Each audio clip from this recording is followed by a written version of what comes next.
Hey there, when you think about learning a new language, what's the first thing that pops into your head?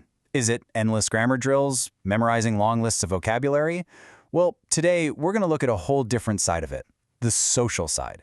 We're about to see how language is way less about what's in a textbook and so much more about how we connect with the world and the people around us. So let's just kick things off with this big question. Is learning a language really just a mental workout? Cramming your brain with rules and words? For a long, long time, that was pretty much the standard view. But it turns out that's missing a massive, massive piece of the puzzle. And the answer to that puzzle lies in this really powerful idea called communicative competence.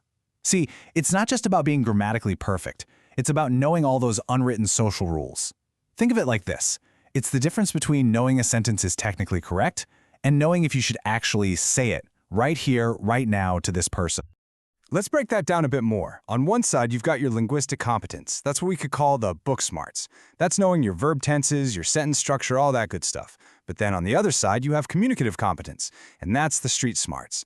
This is knowing how to actually navigate a real live conversation, how to be polite, or how to tell a joke, or when to be serious, using the right words for that exact moment. So, here's our game plan for today. We'll start with this core idea of unwritten rules. Then, we're going to zoom way in on the micro world. That's all about face-to-face conversations. After that, we'll zoom way out to the macro world to see how huge things like power and society get involved. We'll connect that to your identity, and finally, we'll put all the pieces of this amazing social puzzle together. All right, first up, let's dive right into this foundational idea of communicative competence and those subtle, super important social rules that really control how we talk to each other.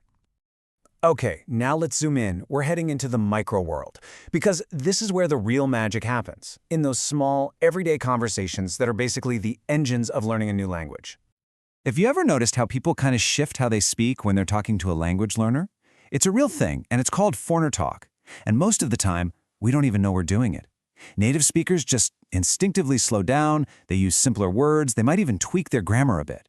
It's not about being condescending. It's a totally natural way of trying to build a bridge and make sure you're both understood. And this brings us to a really important theory, the interaction hypothesis. The big idea here is that this conversational dance, this back and forth, is absolutely essential. When a learner gets a confused look on their face, the native speaker adjusts. When the learner tries a word and it's not quite right, the native speaker might gently correct them. This whole process of negotiating meaning makes the language understandable and, crucially, helps the learner spot the gaps in what they know. But okay, what if we take it a step further? What if interaction isn't just helpful for learning? What if interaction is the very source of learning? Now that is a revolutionary idea from the psychologist Lev Vygotsky. His sociocultural theory says that learning isn't something we do quietly in our own heads first and then practice on other people. No, learning is born in the space between people. And Vygotsky gave us these two brilliant concepts to explain how it works. First, there's the zone of proximal development, or ZPD. Just think of it as the perfect sweet spot for learning. It's everything you can't quite do on your own, but you can do with a little help.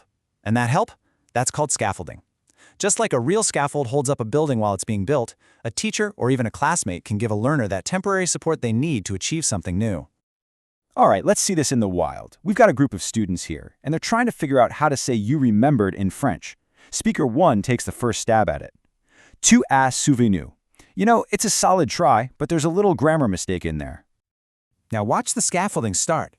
Another student chimes in. They spot the problem. The verb is reflexive. That's a huge clue. So they offer a piece of the correction, tu ta. They're on the right track, getting warmer, but still not quite there. And then boom, here comes the final piece of the scaffold. A third student figures out the last missing element. They realize the helping verb is wrong and say, oh, it's to a. And just like that, together, they did it.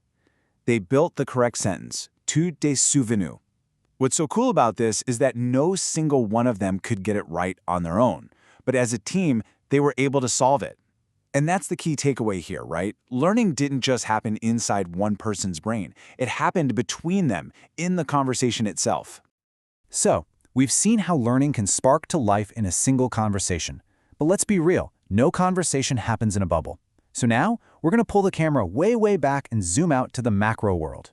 We have to ask, how does the big, wide world, with all its messy issues of power, identity, and society, affect everything? Here's something that's absolutely crucial to understand. In the real world, not all languages are seen as equal. A language's status is often tied directly to the political and economic clout of the people who speak it.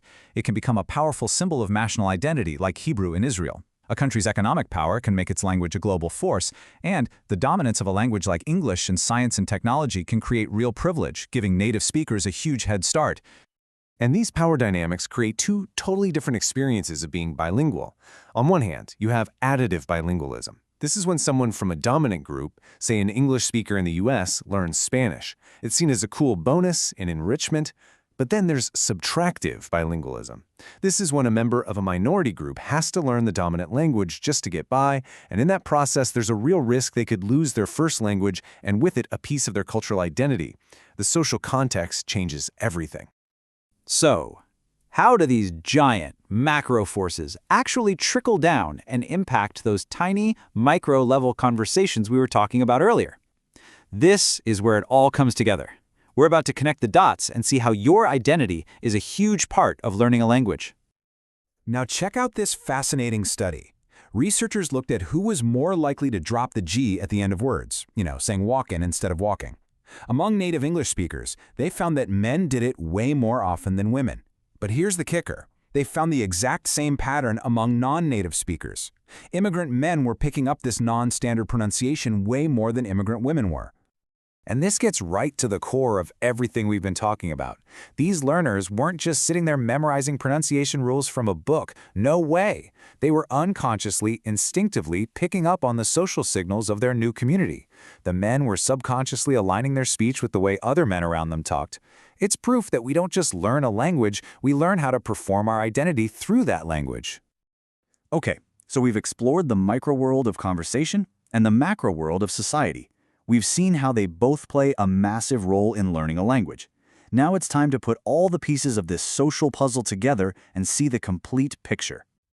When you think about it, the journey of a language learner is this incredible, multi-layered experience. It all starts with one small interaction, one conversation. But that conversation is always happening inside a specific community. And that community is part of a much larger society, with its own history, power structures, and values. All of these layers, from a simple question all the way up to global politics, they all come together to shape who we become as a speaker of a new language. So that brings us right here to the final thought. We've seen that language is social through and through. It's not just about what you know in your head. It's about how you use that knowledge to find your way in the world and to define who you are. And that leaves us with a question for you to think about. What are the unwritten language rules that guide your world? And how do they shape the person you are today?